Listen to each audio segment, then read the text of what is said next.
This right now is my happiest place.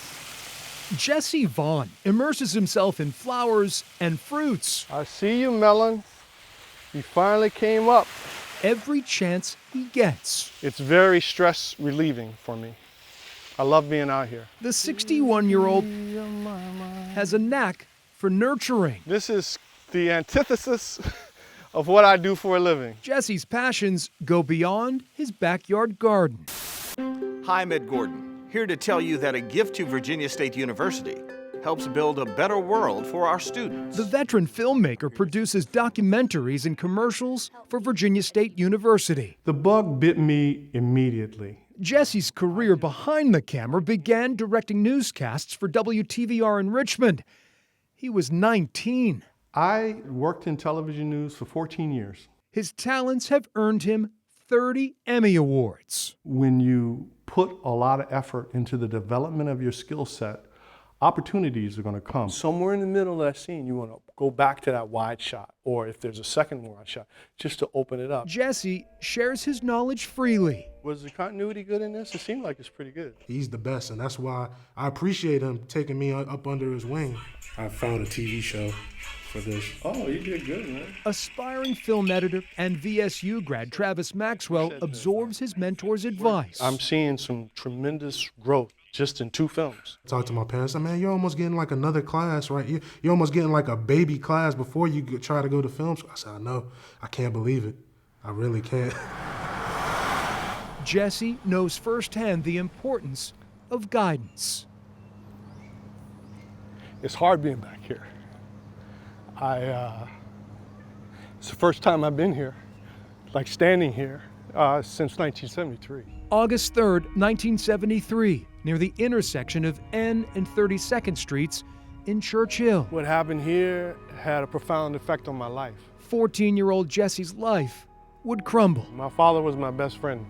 He spent practically every day with me. His father and namesake was murdered during a card game. My dad meant everything to me as a boy. He loved me immensely. His best friend's killer has never been caught. Losing him was very difficult. But the thing that saved me was my mom. Jesse's widowed mother set him on the right path. She would sit me down at the kitchen table and she would teach me about life. And she would always teach me about taking the high road in whatever I did. That high road led him to Los Angeles. I pinch myself with every celebrity I've ever worked with. Over 3 decades, Stand by. Here we go. Jesse worked with the heavyweights of Hollywood. Looking at the promoter for Muhammad Ali's next fight. Jim Carrey, Jamie Foxx, Paula Abdul, Quincy Jones. Worked for Michael Jackson's company, Missy Elliott. Jesse directed the show In Living Color and the comedy film Joanna Man, produced commercials for the Olympics, and collaborated with Stevie Wonder. Stevie Wonder, he taught me more. He was my idol as a kid, and to be able to work on a documentary for him was just extraordinary. Everybody, go! While riding a wave of success, the script of life changed with a phone call from his mother, Rachel. She said, you know, son, you've done quite a bit in your career. You've met a lot of people. I haven't seen you in 30 years. I've seen you, but I haven't really spent quality time with you. I'm on my last leg. Will you come back to Virginia to be with me in the last aspects of my life?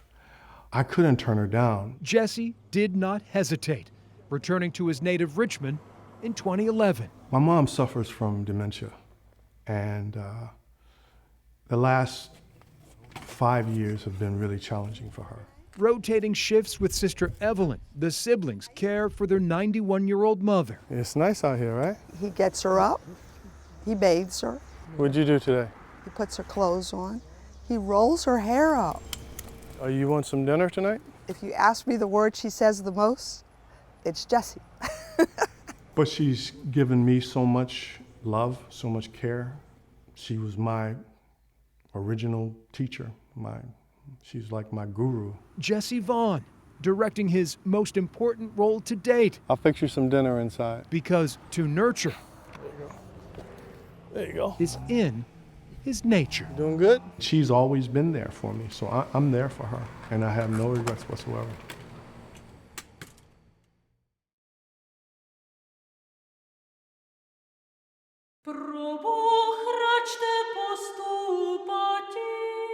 This building stood majestic and tall.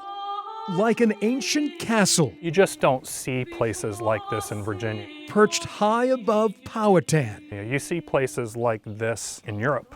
abandoned and alone, but certainly not forgotten. This is an unbelievably historical place that is otherwise dead. I'm not the only one that this building speaks to. John Plaschel notices charm in neglect. Nature kind of has a sixth sense. It just kind of knows when to reclaim what was originally hers. And there's an element of beauty to that, right? The photographer and historian is documenting decay at St. Francis de Sales, a crumbling landmark unlike any other in Virginia. This place is dying as quickly as many of the people that once walked its halls. St. Francis opened as a boarding school for African and Native American girls. The irony of it all is the fact that this was accomplished on a plantation where there were slaves, and now it basically has turned into this unbelievable place of empowerment. The best days of my life was spent here. Faye Coleman graduated from St. Francis in 1967. It's like I was a poor little rich girl. I was so blessed. You know that? The grateful Richmonder Yes, it was strict. Those nuns didn't play. was one of 5,000 students who enrolled over the course of 70 years. It was nothing like it. I really learned how to be a lady here. Oh my goodness. Oh my goodness. Peggy Thurston, We had a wonderful life here. class of 1964. To me, this place became my second home. The students became my family. Peggy says the nuns and education helped shape the woman she is today. Oh, the friendships that were made here. Truly awesome. Phyllis. She was our class president. Oh, really? Those bonds endure. And that's me with my sponsor uniform. All right. You look good, Peggy. Well, thank you, Faye. Yes, ma'am. But Peggy and Faye lament the current state of their alma mater, which closed in 1970. It is shameful that this property was allowed to get to this point. So the graduates and John are banding as one to preserve the legacy of St. Francis. It's this confluence of perfect events that come together. There's no more of a unique opportunity. There's not. The goal, raise money for a historic marker or possibly a museum. Why not save it? They're not going to find nowhere else like this place, you know? John will lead scheduled tours of the private property, while former students like Faye and Peggy share tales of school days gone by. When you bring the alumni back that went to school here for them to share their stories with the public, it temporarily brings everything back to life. I grew up 55 miles from here and never heard of the place. Jeff Oakley, who purchased the condemned building and surrounding farmland last year, is fully supporting the effort. It really is amazing. This was a complete community. I'm very motivated to preserve it. This was me when I was about 18. I like to go back. Something needs to be done because this place matters to a lot of people. 50 years after the last graduate walked out with diploma in hand, A million memories. I mean, it's nothing like it. former students are returning to St. Francis And here was senior prom. There you go.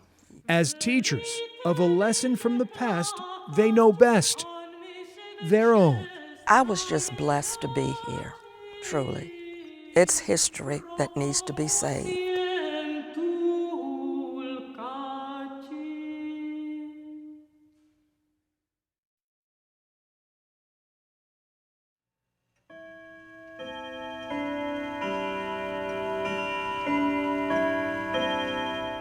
Time may heal wounds, Okay. But it doesn't always answer questions. This is a lot of, I guess you'd call it memorabilia. Les Lewis still wonders what may have been. That's my father, myself. Fading memories and a few personal effects He had hands the same size as mine.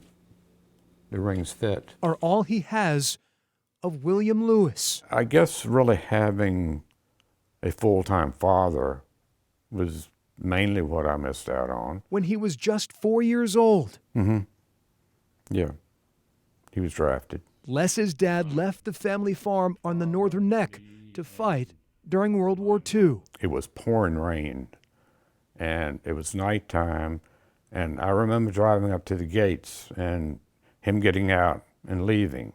To my knowledge, that was the last time we saw him. William never returned.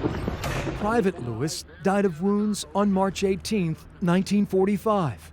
He was killed in France. Friendly fire. In Virginia, a stranger arrived to deliver the news. I saw him get out of the car and told my mother that he had passed away. I could see her like wilt.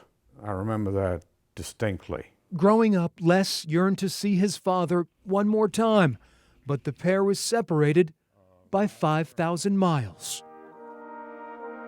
William rests at Sicily Rome American Military Cemetery in Italy. Oh, pristine. Everything spotless. He is joined by 7,859 other American soldiers killed in action. The fountains, flowers, everything was impeccable. A few years ago, the 80-year-old would finally get the chance to visit his father. When you actually get there and put your hand on that cross, it kind of comes together. A moment nearly 7 decades in the making. I told my mother I was going. She said, well, please tell him that I still love him.